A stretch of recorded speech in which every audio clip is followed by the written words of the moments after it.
Today வீடியோல HTML tables and HTML forms பத்தி பார்க்க போறோம். HTML ஃபார்ம்ஸ் என்ன? ஃபார்ம்ஸ் யூஸ் பண்ணி யூசர் கிட்ட இருந்து டேட்டாவை கலெக்ட் பண்ணலாம். ஃபார்ம்ஸ்ல யூசர் நேம், இமெயில், மெசேஜ் இது போல டீடைல்ஸ் வந்து கலெக்ட் பண்ண வந்து ஃபார்ம்ஸ் வந்து யூஸ் பண்றோம். இப்போ எக்ஸாம்பிள் பாத்தீங்கன்னா login form, contact form, registration form. இப்போ இந்த பேசிக் ஃபார்ம் ஸ்ட்ரக்சர் எப்படி இருக்குன்னு பார்க்கலாம். இப்போ இதை வச்சு ஒரு ஃபார்ம் எப்படி கிரியேட் பண்ணுறதுன்னு பார்க்கலாம். நான் ஆல்ரெடி கிரியேட் பண்ணிருக்க ஃபார்ம் உங்களுக்கு ஷோ பண்றேன். ஸ்டார்டிங் அண்ட் எண்டிங்ல ஃபார்ம் வந்து ஓப்பன் பண்ணி க்ளோஸ் பண்ணிருக்கணும். ஃபார்ம்க்குள்ள தான் எல்லா இன்புட் வேல்யூஸும் இருக்கணும்.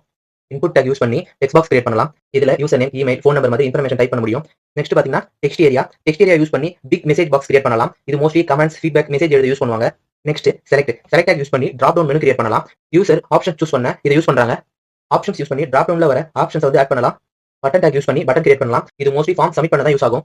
இப்போ ஃபார்ம் எப்படி வந்திருக்குன்னு சொல்லிட்டு ப்ரௌசர்ல அவுட்புட் ஷோ பண்ணி காமிக்கிறேன்.